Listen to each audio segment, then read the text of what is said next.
They violated the oldest rule in the galaxy: do not anger the humans. The distress beacon came in at 03:14 hours, and I had exactly 4 seconds to decide what kind of day this was going to be. I was in the middle of signing a requisition form for replacement coolant coils when the alert hit my screen. One signal. Human emergency frequency. Standard civilian pattern. The kind that civilian science vessels broadcast when everything has gone wrong and they have run out of other options. Coming from inside Sector 7 Keth, which was technically not my jurisdiction, had not been my jurisdiction for 3 weeks, and which the Vthkai Council had formally designated a restricted zone under the Conclave Expansion Directive, subsection 9, paragraph 4, which I had read twice and found deeply unimpressive both times. I put down my pen. My name is Commander Yael Vasquez. I have commanded the warship Reckoning for 6 years. Before that, I flew patrol routes along the outer Conclave rim. Before that, I was a lieutenant on a ship called the Harlow, under a captain named Dale Pruitt, who taught me 3 things worth remembering: keep your instruments calibrated, keep your crew fed, and never, under any circumstances, sign a form while a distress beacon is active. I pushed the requisition form to the side of my desk. The Reckoning was docked at Conclave Way Station Theta 9, a 3rd-tier checkpoint station in the outer transit corridor, the kind of place that existed mostly to remind passing ships that the Conclave had jurisdiction here. It smelled like burnt coolant and recycled atmosphere, and the particular kind of tension that settles into a space when 43 different species are all pretending to be comfortable with each other. We had been here for 11 days for a routine systems review. My crew of 214 people had used the downtime productively. Engineering had rebuilt the secondary thruster housing from scratch. Medical had restocked everything twice. Ensign Park, my communications and systems specialist, had apparently memorized the entire maintenance history of the station's docking clamps, which she reported were held together largely by institutional optimism. I was the only one doing paperwork at 03:14. I pulled up the beacon signal and ran it through verification. It was real. Civilian registration. The science vessel Meridian. Conclave licensed. 112 personnel aboard. Last reported position inside Sector 7 Keth, on a xenobotanical survey mission that had been running for 2 months. The Meridian was a joint operation, the first of its kind, human scientists working alongside Serenti biologists under a Conclave goodwill agreement that had taken 4 years of negotiations to finalize. My own briefing on it had been 3 paragraphs and a footnote. The beacon signal was degraded, compressed, the kind of compression you get when someone is transmitting from a pod with failing power. I stood up from my desk. "Bridge," I said, "calculate fastest jump trajectory to the beacon's origin point in Sector 7 Keth." My navigator, Lieutenant Owen Briggs, a methodical man from Oregon who had never once in his life acted surprised, responded in 4 seconds. Calculated. 14-minute jump. Commander, I should note that Sector 7 Keth is currently under Vthkai restricted access. I know, Owen. We would need Conclave authorization to enter. I know. A pause. Calculating jump. Ready on your mark. I was pulling on my uniform jacket when the comm request came in from the station's diplomatic bay. The Drothi ambassador's identifier. I accepted it. The Drothi were tall, 7 feet of gray-green scaled composure, and Ambassador Veltari was the most composed of his species I had ever encountered, which was saying something because the Drothi treated emotional expression the way most people treated public sneezing. It simply was not done. He had met with me twice in the past 11 days, both times to discuss routing protocols, and both times his face had maintained the expression of a being who was approximately 1 conversation away from somewhere better. He did not look composed now. "Commander Vasquez," he said. His translator produced the words in flat, precise English. "I have received notification that you have requested jump calculations for Sector 7 Keth." That's right. That sector is under Vthkai jurisdiction. Human vessels are not authorized to enter without Vthkai Council approval, which must be submitted through Conclave channels, reviewed by the Transit Committee, and processed within a standard 40-day window. I looked at him. He looked at me. On my desk, in a ceramic mug with a chip in the handle shaped like a crescent moon, my coffee had gone cold 3 hours ago. I had not drunk it. I looked at it sometimes. The mug had belonged to a crew chief named Dante Reeves. He had served under me for 4 years, and left the mug in the galley with his name written on the bottom in permanent marker, because Dante believed, with genuine conviction, that other crew members would steal his coffee mug if he did not mark it. He was right. They would have. He died 6 years ago, on a patrol route, in a situation I filed a report about and do not discuss. And somewhere in the processing of his personal effects, someone had put the mug in my quarters by mistake. I had kept it. I drank from it every morning. It had a chip in the handle that I touched without thinking about it, the way you touch a scar. I looked at Ambassador Vthkai. A human civilian vessel is transmitting a distress signal from inside that sector, I said. Yes. He did not look away. The situation is, regrettably, under Vthkai internal review. Under review. That is correct. Something settled in my chest. Something that was very still, and had no name I particularly wanted to give it.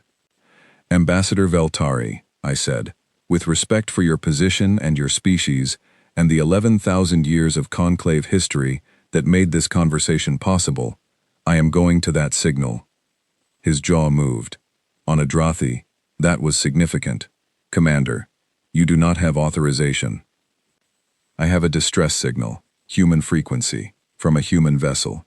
I picked up Dante's mug. I have everything I need. I walked out. Behind me, I heard him begin composing what was almost certainly going to be a very long formal complaint. I did not stop.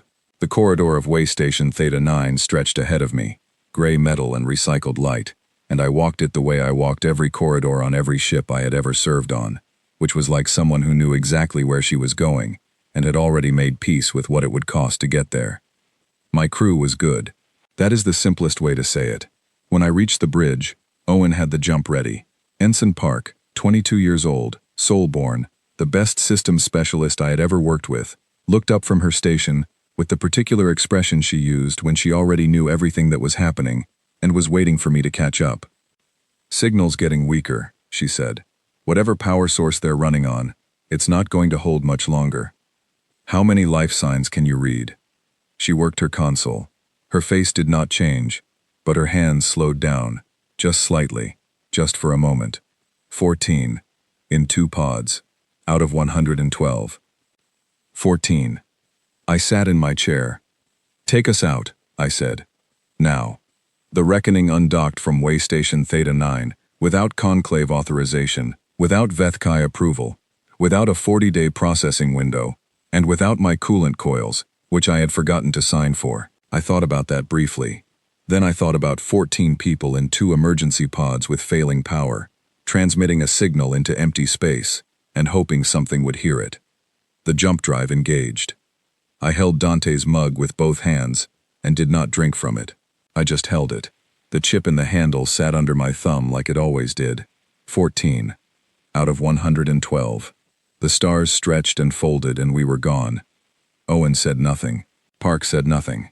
My bridge crew said nothing. They worked their stations with the flat, efficient calm of people who understood exactly what we were flying into, and had already decided, without being asked, that they were flying in anyway. That is what I mean when I say my crew was good. Not good at their jobs, not technically proficient, not high-performing under stress. Good. There is a difference. I have known it my whole career. And at 03:14 on a Tuesday in the outer transit corridor, with a distress signal pulling us across a jurisdictional line that was going to generate paperwork for the next 6 months, every single person on my bridge proved it again, the way they always had, without ceremony, without announcement, by simply doing exactly what needed doing, and not looking for permission first. The jump completed in 14 minutes. The debris field came onto our sensors 3 seconds later. I looked at it. Park's hands stopped moving on her console. Owen said, very quietly, 1 word. A word I will not repeat, but that contained, in a single syllable, everything the rest of us were also thinking. I set down the mug, carefully, chip side up. Whatever I had expected to find in Sector 7 Keth, it was not this. The meridian was gone. What remained was spread across 40,000 kilometers of empty space, and the word debris did not do it justice. Debris implied an accident. Debris implied something that had come apart. This had not come apart. This had been taken apart.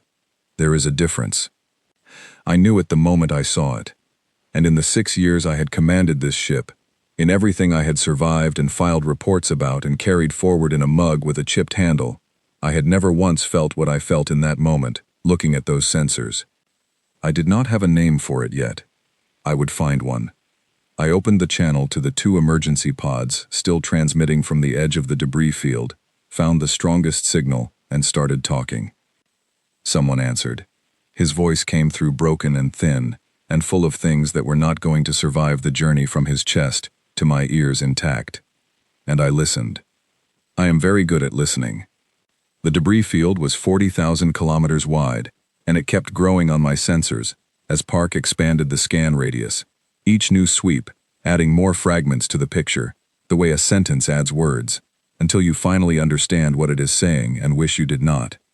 The Meridian had been 600 meters long, a research vessel, not a warship, built for long-range survey work, with wide observation decks, and laboratory modules, and a crew rotation schedule that allowed families on board during extended missions, not because the Conclave required it, because humanity had decided, 4 years ago, that this first joint research mission would be everything they wanted it to be, a real thing, people bringing their real lives. I was looking at those lives now, spread across 40,000 kilometers of space. Park found the first pod 3 minutes after we arrived, the second one 7 minutes after that, drifting without propulsion, running on backup cells that had maybe another 2 hours before they went dark. She brought both pods in without being asked. That was Park. She saw what needed doing, and did it before the order was fully formed in your mouth. 14 survivors. I had known the number since before we jumped, but numbers are one thing, and people standing in your medical bay wrapped in thermal sheets are another thing entirely. I went to medical. Our chief medical officer was Dr. Lucy Harmon, a woman from Edinburgh who had been practicing medicine in space for 20 years, and had developed, over that time, the particular quality of stillness that good doctors either have from birth or learn the hard way. She was moving between the survivors with the calm efficiency of someone who understood that her steadiness was a medical instrument as much as anything in her kit. She caught my eye across the room and gave me a look that communicated 3 things simultaneously: the critical ones, the stable ones, and the ones who were stable in body and nowhere else. I found Dr. Amara Osei in the second category. He was a tall man, 50s, with a calm face that had clearly spent years being the face that students and junior colleagues looked to when they needed to know whether to panic. It was not a calm face right now. It was the face of someone who had looked at something and could not find the part of themselves that knew how to process it. He was sitting upright on a medical cot with a thermal sheet around his shoulders and a cup of something warm in his hands that he had not drunk from. I recognized that, holding something warm when you cannot feel your hands, not for the temperature, for the weight. I pulled a chair over and sat across from him. "Dr. Osei," I said, "I'm Commander Vasquez. You're on the reckoning. You're safe." He looked at me. Something moved in his eyes. Not relief. Something that comes before relief, when you have been in the dark long enough that you have stopped expecting light, and then it arrives, and the first thing you feel is not gratitude, but an almost painful confusion. "There were 112 of us," he said. "I know. My team.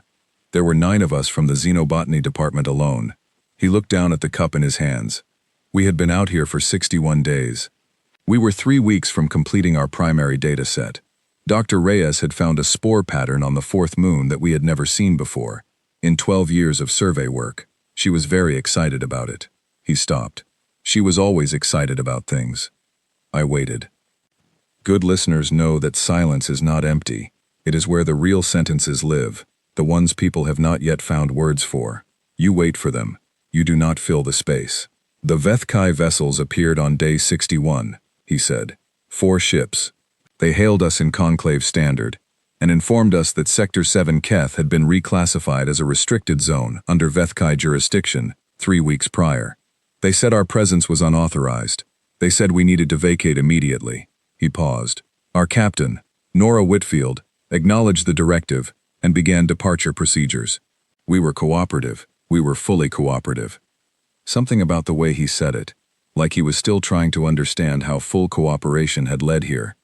The Vthkai vessels moved to intercept before we completed the departure sequence, he said. They said our equipment, our research data, our biological samples, all of it was now Vthkai property, under the reclassification directive. He looked up at me. Captain Whitfield disagreed. She cited Conclave research protection provisions. She was very clear, and very calm about it. A pause. They did not care. He told me the rest. He told it the way people tell things they have been turning over in their minds for however many hours it takes to drift in an emergency pod across a debris field, which is to say he told it precisely, one fact after another, without embellishment, because the facts themselves were sufficient. They had taken the Meridian apart, not in one action, not with a single weapon discharge. The Vthkai had a process for this, a formal process, with stages, because it was not something they did rarely. It was something they had done before, to vessels that violated their restricted zones, to ships that they had decided forfeited their rights by being in the wrong place. The difference, this time, was that the wrong place contained humans, and they had not thought that mattered. Dr. Osei described watching the outer research modules separate from the main hull. He described the sound that traveled through the ship's frame during the second stage, the sound that the crew had no word for, and that none of them would ever forget. He described Captain Whitfield issuing the evacuation order with a voice that did not shake, the way the crew had moved through the corridors, the way the pod bays had been overwhelmed and the launch sequence had been slower than it needed to be, and the 14 of them who had made it out watching through the pod's small viewport as the Meridian came apart behind them. And then he said the thing. He had been building toward it, without knowing he was, the way all accounts build toward the thing that cannot be absorbed, the detail that sits in the middle of everything else like a stone in still water. He said, "They opened a channel to us after." I did not move. To the pods. They knew we were in the pods. They could see us on their sensors. He set the cup down. His hands were steadier than I expected. The commander opened a channel, and he spoke to us. He said the human provision was an ancient document, with no modern enforcement mechanism. He said the Conclave had allowed it to persist as a cultural artifact, but that it held no binding authority over Vthkai sovereign action. He said humanity had been a Conclave member for 200 years, and had accumulated exactly 0 military engagements in that time, and that the fear surrounding your species was... He stopped. "He said it was amusing," Dr. Osei finished. "He used that word. He said it was amusing, and then he laughed." I was looking at the wall behind him. There was a medical supply cabinet there. It had 4 shelves. The bottom shelf had bandage supplies, organized by size, smallest on the left. I noticed this. I spent a moment noticing it very carefully. "And then they left," he said. "They just left. They did not stay to confirm there were survivors. They did not report the incident to Conclave channels. They simply left, and we drifted for..." He shook his head. "A long time," he said. I stood up from the chair. "Dr. Osei," I said, "you and your people are going to be taken care of. Dr. Harmon is the best physician I have served with in 15 years. You have my word that everyone in this bay is going to be all right." He looked at me. Something in his face asked the question he was not going to say aloud. Not just about the people in the bay. About the others. About the 98 people who were not in the bay. I did not have an answer for that question that would help him right now, so I did not offer one. I walked out of medical. In the corridor I stopped walking. I stood there for a moment in the recycled air of my own ship with the faint hum of the engines and the floor under my boots. He said it was amusing. I started walking again, faster now. Park met me halfway to the bridge. She had been tracking me through internal sensors, which was either a habit of hers or an intuition, and with Park the two were essentially the same thing. "I've been running the debris analysis," she said, matching my pace without breaking stride. She was half a foot shorter than me, and moved like someone who had never once wasted a step. "The dispersal pattern is consistent with a controlled dismantlement process. There are Vthkai energy signatures throughout. This was not an accident, not a weapons malfunction, not an ambush that escalated. This was a process. They have done this before, Commander. I know. I have identified the vessel registrations from the energy signatures. 4 Vthkai military ships, all active fleet, not rogue, not private, assigned to the 7 Keth Patrol Unit under direct Vthkai Council oversight. I know. She paused for exactly one step. What are we going to do? We reached the bridge. I went to my station. I sat down. I looked at my console for a moment, at the sensor display that still showed the debris field, still growing on each new sweep, still adding fragments to the picture.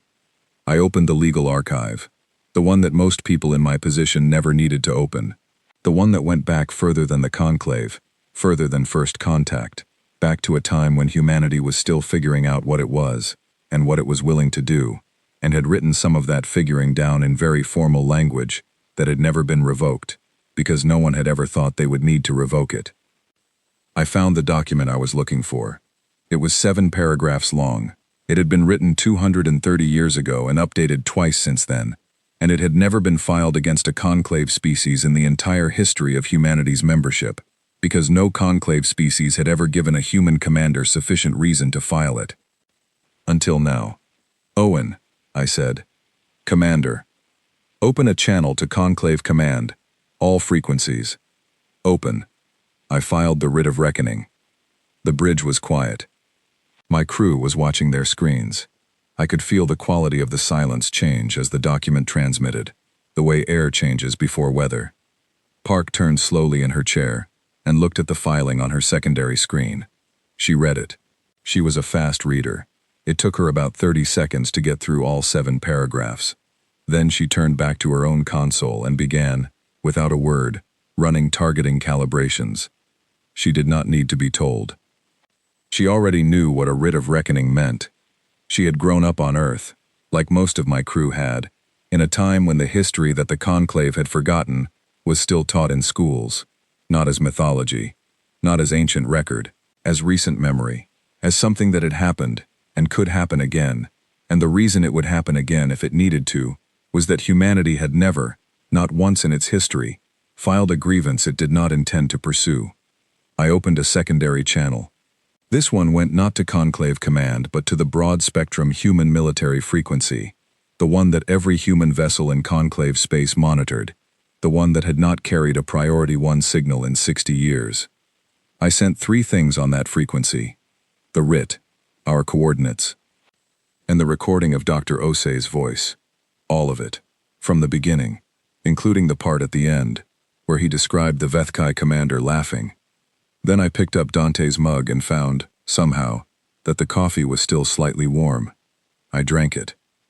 I looked at the debris field on my sensors, and I drank the coffee, and I thought about a woman named Nora Whitfield who had kept her voice steady during an evacuation order, and about Dr. Reyes who had been excited about spores, and about 98 people whose families were going to get a notification before this day was over. I thought about what the Vthkai commander had said. Amusing. The word sat in my chest like a coal. I had been in this uniform since I was 19 years old. I had buried people with names I still said aloud every year. I had filed more reports than I could count, and followed more regulations than any human being should have to memorize, and done every single thing I was supposed to do, in every situation I had ever encountered. I was done following regulations for the next few hours. The coal in my chest was not anger. Anger is hot and fast and makes you careless. This was something older, something that did not rush, something that had been in my species since before we had words for it, since before we had ships, since before we had anything, except the absolute certainty that when someone took something from us, we came back. We always came back. The Vthkai had forgotten that. They were going to remember. The Conclave emergency session convened within 6 hours of the writ filing, which was, by Conclave standards, a speed that bordered on panic. Ambassador Veltari's formal complaint about my unauthorized departure from Waystation Theta 9 was still processing through the Transit Committee when the session began, which meant it was scheduled to be reviewed approximately 40 days after it no longer mattered. I attended the session via HoloLink from my bridge. The chamber was the standard Conclave configuration, a vast circular room with 43 designated positions, arranged in concentric arcs by species seniority, the oldest members at the center, the newest at the outer ring, which meant that humanity's position was on the far outer edge, which I had always found appropriately honest. The chamber was not calm. In 11 years of monitoring Conclave communications, I had never seen it not calm. The Conclave's defining characteristic, the thing all 43 species had perfected over 11,000 years of joint governance, was the management of disagreement through procedure. You did not shout, you filed, you submitted, you requested review, you waited for the committee. The process was the piece. The process was the entire point. The process was not working right now. 6 different species representatives were transmitting simultaneously. The conclave moderator, a patient Sorrenti elder named Council Voice Erath, who had been managing these sessions for 30 years, was doing the Sorrenti equivalent of asking everyone to please stop, which involved a specific harmonic in their vocal range that I had always found oddly calming, and which was clearly having no effect today. I watched and listened and said nothing. The debate was about the writ, about whether it was legally valid, whether a 200-year-old human document had standing in current conclave law, whether my filing of it constituted a unilateral military declaration, whether the Vthkai's actions in Sector 7 Keth fell within their sovereign rights under the expansion directive. 6 species debating process and jurisdiction and precedent, while 14 people sat in my medical bay, wrapped in thermal sheets, and 98 people were spread across 40,000 kilometers of space. I kept watching. Then the Drothi did something that had not happened in the conclave chamber in recorded history.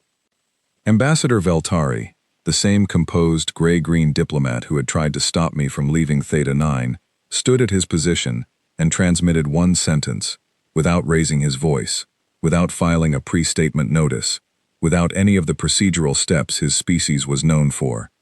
He said, "The Drothi delegation is withdrawing from Vthkai diplomatic space effective immediately, pending resolution of this matter." And then he sat down. The chamber went quiet. I did not know what to make of it. Not yet. I noted it. I filed it in the part of my mind that collected things to understand later, and kept watching the chamber. The Vthkai representative, a lean, silver-scaled council member, named Vthkai First Voice Sarath, stood and delivered a prepared statement. His translator gave it to me in clean, formal English. The Vthkai Council regretted the distress experienced by the survivors of the Meridian. The Sector 7 Keth reclassification had been legally filed under Conclave Expansion Directive provisions. The Meridian's presence in restricted space, following the reclassification, had created a sovereign jurisdiction conflict. The Vthkai response had been proportionate and legal. The human provision, Article 1 of the original Conclave Founding Accord, was an 11,000-year-old document written in a context that no longer existed. It had never been enforced. It had never needed to be enforced. Modern conclave law superseded it under the revision protocols of the Fourth Accord. He was calm about it, organized. He clearly believed every word he was saying. I thought about something. I thought about how the most dangerous thing in any situation is not the enemy who knows they are wrong. It is the enemy who is absolutely certain they are right. Then the broadcast happened. It did not come from the conclave chamber. It came from outside the chamber, on every frequency simultaneously, in every language spoken by every species in the conclave, and it was so unexpected that it took the chamber moderator 11 seconds to identify the source. The Kethral, the eldest species in the conclave, 11,000 years of recorded history, which meant they had been old when the conclave was young. They did not speak publicly. They had not initiated direct contact with any species in 300 years. They sat at the innermost circle of the chamber, at the founding member positions, and they attended every session and voted on every matter and said, publicly, absolutely nothing. The broadcast was not long. It was 3 words in Kethral, followed by the translation in every conclave language. We remember. We warned. The chamber did not go quiet this time. It went something beyond quiet. It went to the kind of silence that happens when a sound occurs that the body does not know how to categorize, when the brain is still searching for the box to put it in and coming up empty. I was still watching when a private channel request appeared on my console. Kethral Origin Identifier. I stared at it for 2 full seconds. Then I accepted it. The voice that came through was not what I expected. I do not know what I expected. Something vast, maybe. Something ancient and slow. What I got was a voice that sounded like it came from the bottom of something very deep. Yes. Like sediment in still water. Like pressure and time made audible. But it was precise. Careful. It chose its words the way an engineer chooses load-bearing materials. Commander Vasquez, it said. My designation, translated as closely as your language permits, is Elder who remembers before the founding. You may use a shorter form if you prefer. Elder, I said. I am going to tell you something that the Conclave has forgotten, it said. Not lost. Forgotten.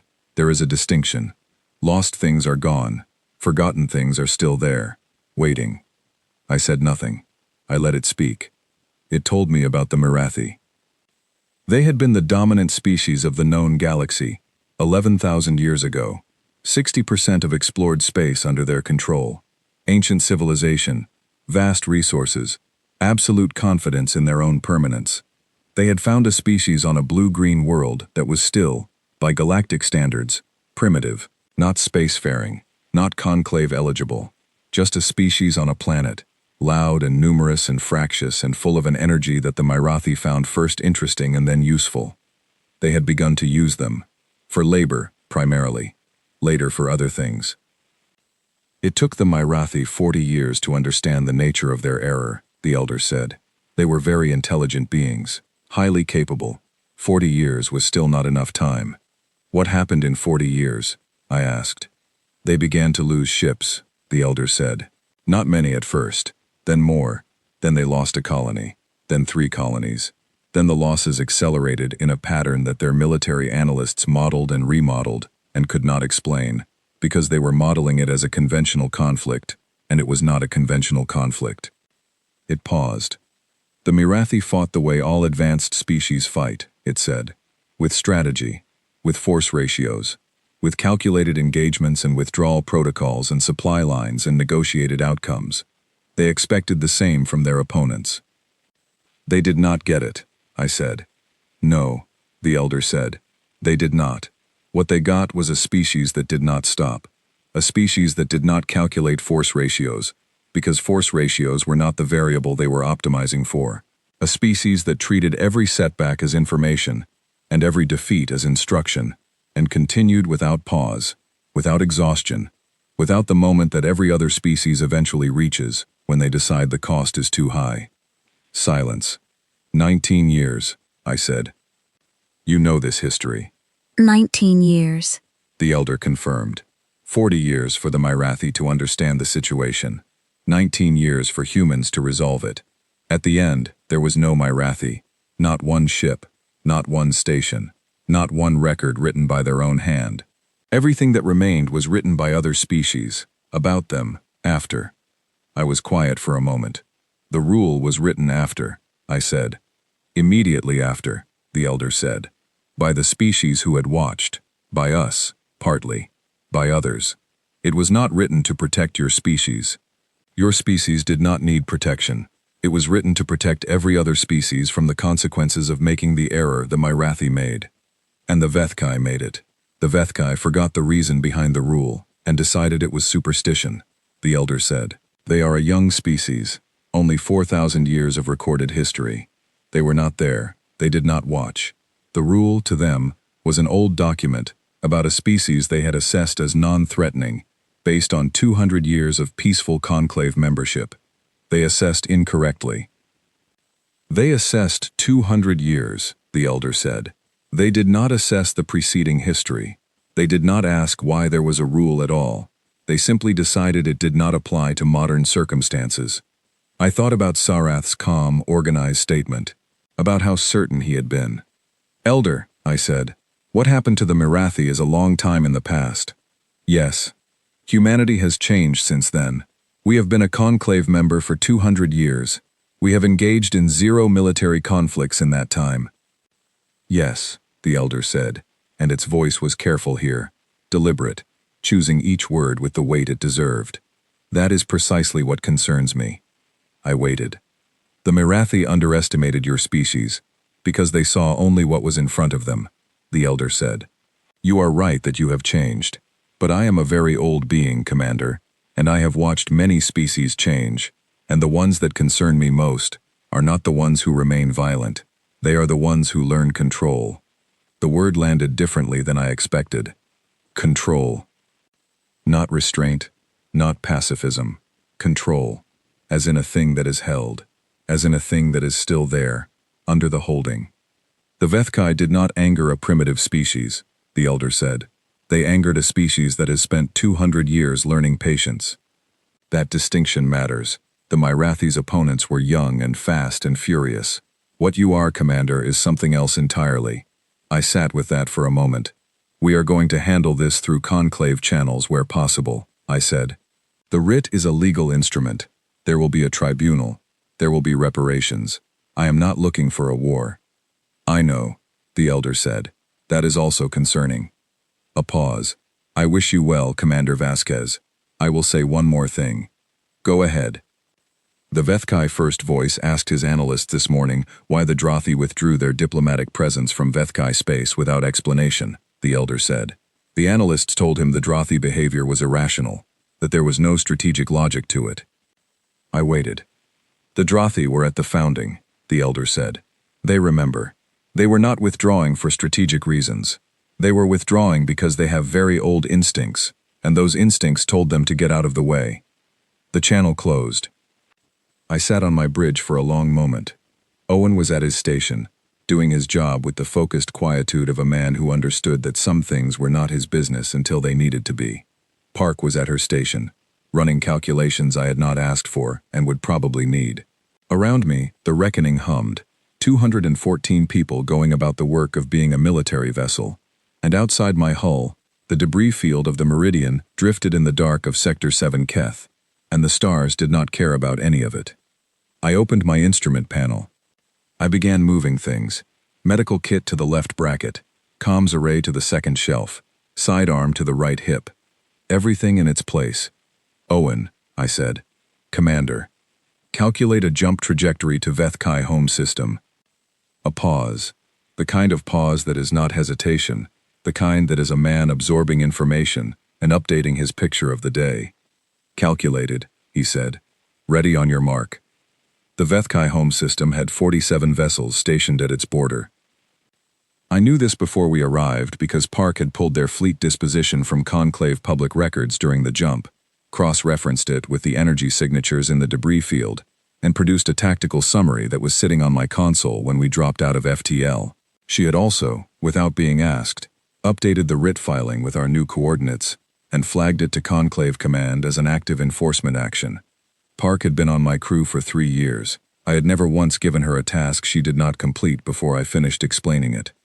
The 47 Vthkai vessels were arranged in a defensive arc across the system's outer boundary, standard military formation, 2 layers deep, the kind of arrangement that communicated several things simultaneously. We are organized, we are prepared, we have done this before, and you should consider your position carefully. I considered my position. My position was 1 warship, Conclave registered, human, with a legally filed writ of reckoning, 14 survivors in my medical bay, and a cold coal in my chest that had been there since Dr. Ose told me about a word someone used to describe the destruction of his ship, and everyone he had worked alongside for 61 days. Amusing. I opened a channel to the Vthkai fleet. The response came from Vthkai Fleet Commander Rathvale. He was a decorated officer. I had pulled his record during the jump as well. 40 years of service. 3 military engagements, all of them successful. He had a particular expression when he appeared on my screen, the Vthkai equivalent of the kind of confidence that has never seriously been challenged, and does not expect to be. Commander Vasquez, he said. His translator was good.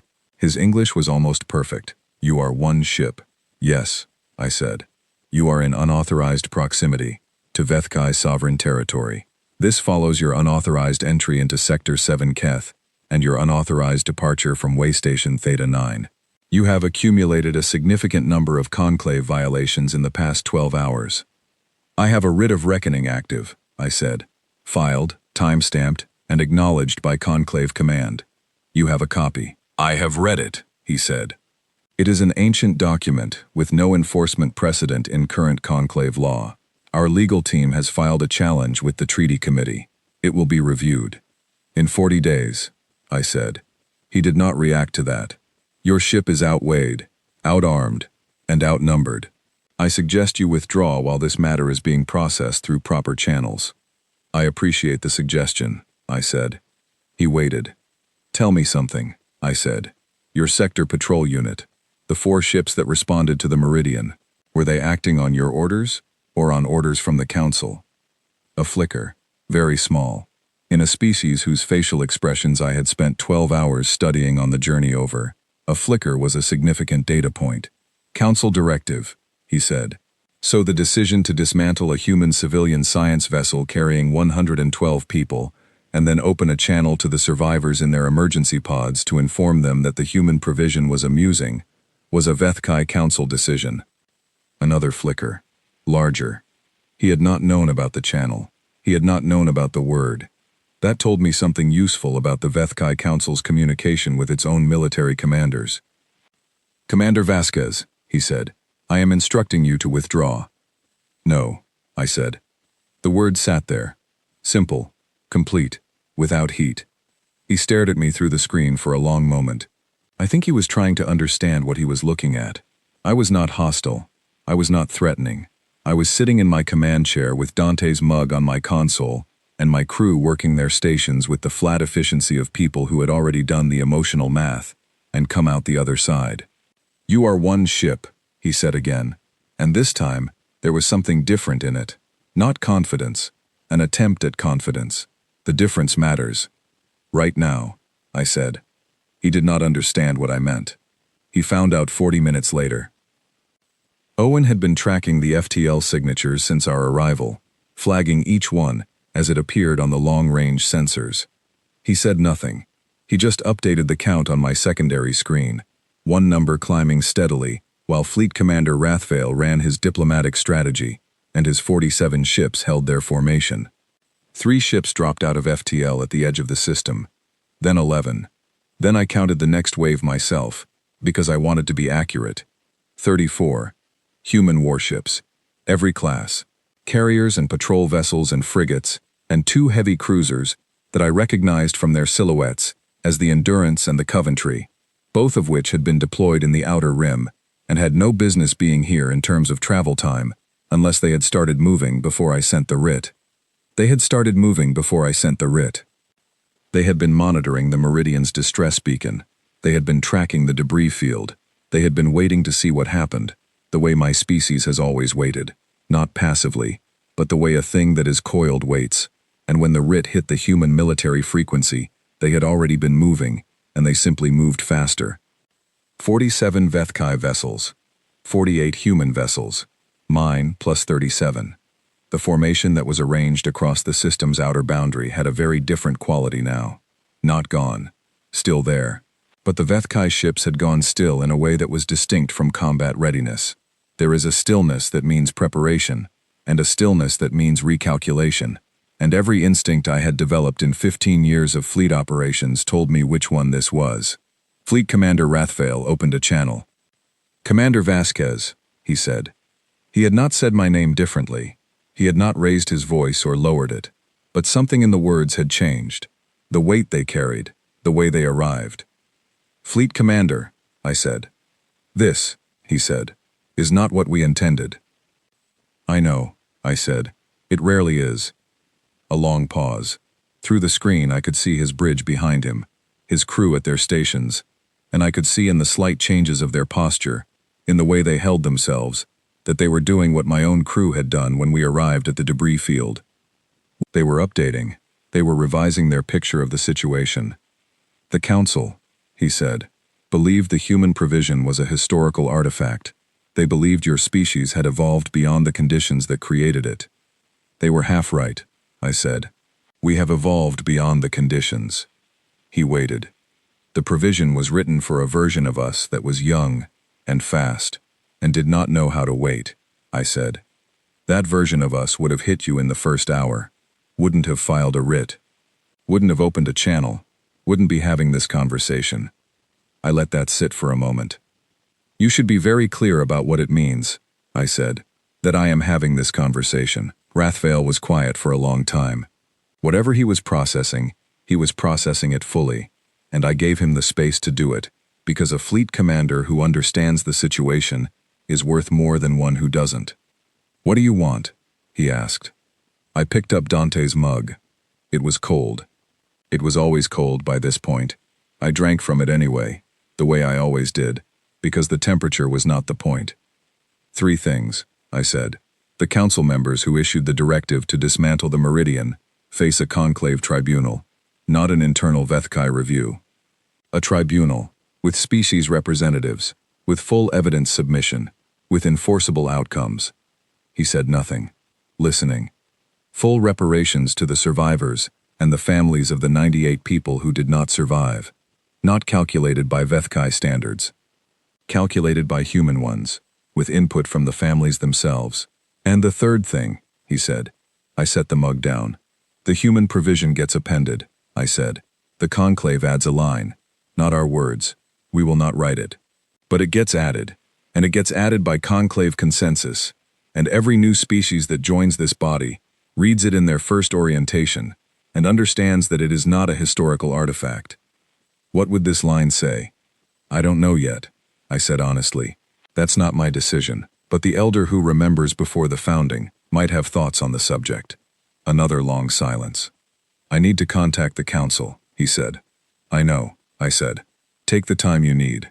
He closed the channel. Park turned in her chair. That went better than the tactical model suggested it would.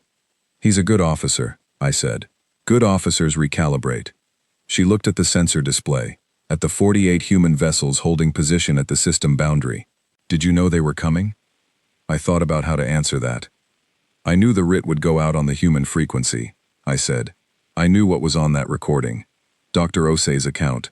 The word the patrol commander used. I looked at the display. I know my species. Park looked at the display for another moment. So does everyone else, she said. Now. She turned back to her console. The coal in my chest had changed. Not gone. Something coals do, when they have burned long enough and served their purpose. Still warm. Still there, but steadier now, more like an ember than a weapon. I had done what needed doing. No more than that, no less. Whatever came next was conclave business. I started thinking about the paperwork. The Conclave Emergency Tribunal convened 14 days later. I attended in person, which I had not planned to do, and which my XO, Lieutenant Commander Grace Farrow, advised against on the grounds that my presence would be politically inflammatory. Grace was from Bristol, and had been giving me accurate advice that I sometimes did not take for 4 years, and this was one of those times. I attended in person because the 14 survivors of the Meridian attended in person, and because Dr. Osei had asked me, not formally, not as a request to a senior officer, but as one person asking another person to please be there, and I had said yes. The chamber was the same circular configuration, 43 positions. I sat in humanity's position on the outer ring, with the Meridian survivors arranged in the public gallery above, and I watched the conclave do the thing it was built to do, which was process the unacceptable through procedure, until it became, if not acceptable, then at least categorized. The tribunal lasted 4 days. I will not describe all of it. Some of it was legal argument that would require a conclave law degree to follow. Some of it was testimony that I do not have the right to describe in detail because it belongs to the people who gave it, and what they said and how they said it is theirs. What I will describe is the 4th day. The Kethral elder addressed the tribunal directly. It was the 3rd time in recorded history that a Kethral had spoken publicly in a conclave session, and the chamber's acoustics, designed over 11,000 years for exactly this kind of gathering, carried the voice to every position without amplification, filling the space the way something fills a space when it has been waiting a very long time to be heard. The elder spoke for 40 minutes. It told the tribunal the history of the Myrathi. It described what had been lost when the Myrathi were gone, the knowledge, the art, the 11,000 years of accumulated understanding of the universe that had simply stopped existing. It described what that loss had cost the galaxy, in ways that were not strategic or political, but simply the cost of something that existed no longer existing. It said that the purpose of the human provision had always been this, not to constrain humanity, but to constrain every other species from making a decision that would force humanity to respond, because the cost of that response, historically and potentially, was not the cost of a war. It was the cost of an ending. Then it proposed the amendment. 4 words, appended below the original rule. The chamber voted. 42 yes. The Vthkai abstained, which Grace, sitting next to me, said was the wisest decision they had made in this entire situation. I agreed. The amendment passed. I read it on the chamber's central display. Do not anger the humans. They will not stop. I sat with that for a moment. Then I looked up at the public gallery, found Dr. Osei in the second row, and he was looking back at me with an expression I could not fully read, but recognized the shape of. Not satisfaction, not justice, because justice for the Meridian, and its 98 dead, was not something a 4-word amendment could provide, but something that was at least the acknowledgement that it had happened, that it was real, that the Conclave knew what it knew and was going to carry it forward. That was something. Grace leaned over. The Reparations Committee meets tomorrow, she said quietly. The Vthkai Council has already accepted the tribunal's findings. I know. The 3 council members who issued the directive have resigned. She paused. Rathvale kept his position. He is apparently cooperating fully. He's a good officer, I said again. She looked at me sideways, in the way that Grace looked at me when she was deciding whether to say something. You knew, when you filed the writ, that it would end here. I hoped it would end here, I said. Is there a difference? I thought about that honestly, the way the elder had been honest with me, without the comfort of a cleaner answer. Less than I would like, I said. She nodded, accepted it. We flew home 2 days later. The Conclave transit corridor was the same as it always was. Gray metal way station at Theta 9, recycled atmosphere, burnt coolant smell, 43 species managing their discomfort with each other at various levels of visible strain. The coolant coils I had never signed for had been requisitioned by Grace in my absence. The paperwork for the unauthorized departures and Conclave violations was waiting for me in a stack that required a separate folder. I sat at my desk at 0900 on a Tuesday, with a full cup of coffee, and started working through it. Dante's mug. Chip side up, steam rising. I drank the first cup while it was still hot.